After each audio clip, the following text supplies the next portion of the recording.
Actually সস্তায়, মানে খুবই সস্তায় সস্তায় কি গেমিং স্মার্টফোন পাওয়া যেতে পারে? আর আমি যদি বলি অবশ্যই পাওয়া যেতে পারে, তাহলে আর সেটাও আলট্রা সিরিজের স্মার্টফোন। আমি সুমন এরকম দুর্দান্ত টেক আপডেট নিয়ে আবার আপনাদের সকলের সামনে দুই বাংলার সাথে এই একই ভিডিওতে। আপনারা আমার শুভাকাঙ্ক্ষী। চলুন শুরু করা যাক। আচ্ছা, প্রথমে একটু আইকিউ নিয়ে খেলে দিই। আইকিউ তাদের জেড সিরিজের একটা দুর্দান্ত স্মার্টফোন আনছে বস, এবং ওটা হলো iQOO Z9 এবং এটা লঞ্চ হচ্ছে 12ই মার্চ 2024।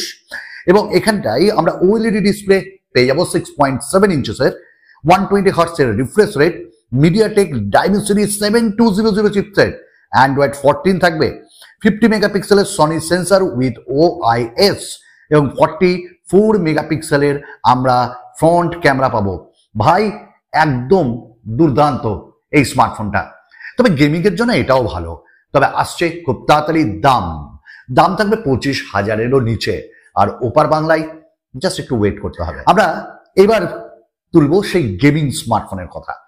গেমিং স্মার্টফোন, এবং এই গেমিং স্মার্টফোন 20,000-এর মধ্যে আনছে ইনফিনিক্স, এবং ইনফিনিক্সের GT আলট্রা সিরিজের একটা স্মার্টফোন লঞ্চ হচ্ছে, এবং আগামী মাসে অর্থাৎ মার্চ মাসে আমরা এটা পাবো। এবং এই স্মার্টফোনটাই মিডিয়াটেক ডাইমেনসিটি 9300 চিপসেট থাকবে, এবং এখানে AI অপটিমাইজেশন থাকবে, কুলিং টেকনোলজি থাকবে, ইমেজিং যে চিপ সেটা থাকবে, এবং সব থেকে বড় কথা এর যে মোটামুটি অন্তত বেঞ্চমার্ক স্কোর সেটা মিলিয়ন ছাড়িয়েছে। এবং সস্তায় একটা ভালো গেমিং স্মার্টফোন যদি কোনো হয় তাহলে ইনফিনিক্সের আপকামিং GT আলট্রা। তো আমার একটাই অনুরোধ, দুই বাংলার কাছে একটু অপেক্ষা করতে হবে, আর অপেক্ষায় দারুণ রেজাল্টও হবে। সামনে মাসে দুই বাংলা কাপাতে আসছে ইনফিনিক্সের upcoming GT ultra gaming smartphone. Video যদি কোথাও ভালো লাগে না, আপনাদের সকলের কাছে একটাই আবেদন, একটু সাপোর্ট, একটু লাইক, একটু কমেন্টস। দাদাকে উঠাতে হবে তো নাকি? আচ্ছা, আজকের লাইক টার্গেট মাত্র 1000, আশা করি করে দিবেন। এইবার দেখুন, নাথিং ফোন নিয়ে, মানে নাথিং ফোন 2 নিয়ে বা 2A নিয়ে আমরা দীর্ঘদিন ধরে বিভিন্ন রকম হাইপে মেতেছি। এবার নাথিং অফিসিয়ালি বললো ফেক। কোনটা? যেটা রণবীর কাপুরের হাতে আছে? না, সেটা না। অ্যাকচুয়ালি নাথিং ফোনে দেখা গেছে উনি একটা স্মার্টফোনকে হাতে নিয়ে আছেন, ব্লার করে দেওয়া আছে, মানে ডেফিনেটলি এবার যে ছবিটা দেখাচ্ছি ওটাই হলো নাথিং ফোন 2 এর অরিজিনাল পিকচার, অফিসিয়াল পিকচার। দুটো সামনে পাশাপাশি ক্যামেরা থাকছে 50 মেগাপিক্সেল এবং 50 মেগাপিক্সেলের আল্ট্রা ওয়াইড, সামনে থাকছে 32 মেগাপিক্সেলের সেলফি, এবং ফ্রন্টে থাকছে একটা ফ্ল্যাট ডিসপ্লে 6.7 ইঞ্চেসের। নট অনলি দ্যাট, এখানে আমরা 5000 mAh ব্যাটারি পাবো, মিডিয়াটেক ডাইমেনসিটি 7200 প্রো এইটা পাবো। অনেকে বলছিল আলট্রা ফাল্ট্রা হবে, বাট না, প্রো থাকছে, এবং এরও গেমিং এক্সপিরিয়েন্স লেভেল আলাদা রকমের হবে। ডুয়াল স্পিকার থাকবে।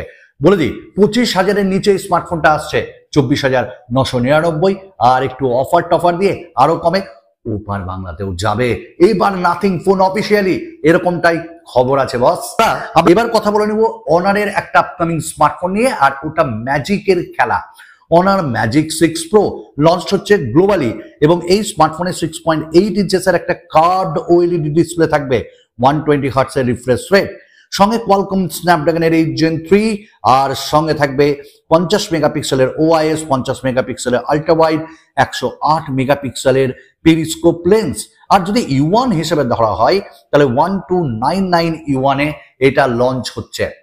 বস একটু দামি তো হবে, বাট ওই 108 মেগাপিক্সেলের পেরিস্কোপ, ওই যে আমরা 8 Gen 3 স্ন্যাপড্রাগনের প্রসেসর পাচ্ছি, কার্ভ থাকছে, অ্যামোলেড, ভাই দুর্দান্ত।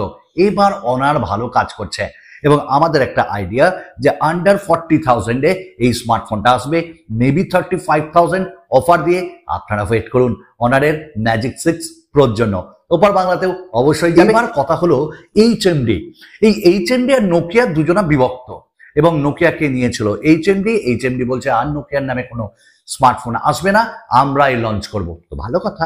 এবার HMD বারবি যে আমরা ডল দেখেছি পুতুল, সেই বারবি নামে ফ্লিপ ফোন আনছে এবং কয়েকটা ফ্লিপ স্মার্টফোন আমরা দেখতেও পাচ্ছি এবং DIY ডেভেলপমেন্ট প্ল্যাটফর্মও এখানে ইউজ করা হচ্ছে এবং খুব তাড়াতাড়ি তাদের এই ফ্ল্যাট ডিসপ্লে দিয়ে ফোল্ড স্মার্টফোন নিয়ে আসছে একটু সস্তায়।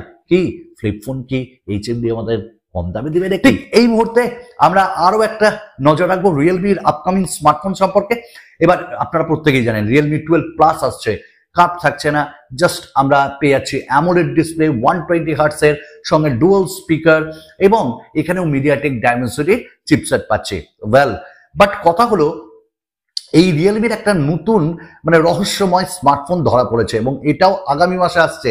নাম হচ্ছে নার্জো 70 Pro 5G এবং যেখানে 6.65 ইঞ্চেসের অ্যামোলেড 90 হার্টসের ডিসপ্লে, মিডিয়াটেক ডাইমেনসিটি 920 SoC থাকছে, 50 মেগাপিক্সেল, 12 মেগাপিক্সেল, 5 মেগাপিক্সেল, 2 মেগাপিক্সেলের ক্যামেরা এবং 24 মেগাপিক্সেলের সেলফি, 6GB 128GB থেকে স্টার্ট, 5000 mAh ব্যাটারি এবং দাম ধরা হচ্ছে আন্ডার 23,000। তো যদি 20,000-এ এই স্মার্টফোনটা লঞ্চ হয় তাহলে তো বল্লে বল্লে। ঠিক এই মুহূর্তে ওই রিয়েলমি 12 প্লাস যেটা, সেটাও কিন্তু এইরকম দামেই লঞ্চ হবে। ওহো কি খেলা! আচ্ছা, আপকামিং ডেজে কি কি স্মার্টফোন আসছে আমরা ডেডিকেটেড ভিডিও বানিয়ে দিয়েছি, বাট এই মুহূর্তে আরো একবার আপনাদের জানিয়ে দিই আরো কিছু স্মার্টফোন লিস্টেড হয়েছে, যেমন গ্যালাক্সি F15 5G মার্চের 4 তারিখ, নাথিং ফোন 2A মার্চের 5 তারিখ, রিয়েলমি 12 প্লাস মার্চের 6 তারিখ, ওপো F25 Pro 5G ফেব্রুয়ারি মাসের 29, লাভা কার্ভ 5G এবং Narzo 70 Pro, IQ Z9 5G, Galaxy A55 5G এবং ভিভো V30 সব আগামী মাসে লঞ্চ হচ্ছে। এত স্মার্টফোন, আপনারা বলুন কোন কোন স্মার্টফোনগুলোর আপনারা আনবক্সিং দেখতে চান। আজকে আমাদের লাস্ট আপডেট ভিভোর একটি স্মার্টফোন দিয়ে, ভিভো V30 Lite 5G, স্ন্যাপড্রাগনের 4 Gen 2, 6.67 ইঞ্চেসের ডিসপ্লে, 50 মেগাপিক্সেলের মেন, 8 মেগাপিক্সেলের ওয়াইড অ্যাঙ্গেল এবং 8 মেগাপিক্সেল 5000 mAh 80 ওয়াটের fast charger, in display fingerprint scanner, dual speaker, সব মিলিয়ে একাকার। এটাও আসছে, দাম বেশ কম থাকবে। আর একটা কথা বলে দিই, স্যামসাং গ্যালাক্সি A55 বস কাঁপাতে আসছে দামে, বেশি দামে, মোটামুটি 35,000 এর প্রাইস হবে, এরকমটাই শোনা যাচ্ছে। আগামী দিনে আরো নতুন নতুন ভিডিও নিয়ে আপনাদের সঙ্গে আসবে আপনাদের সামনে সুমন। ততক্ষণ ভালো থাকুন, সুস্থ থাকুন, বিদায়।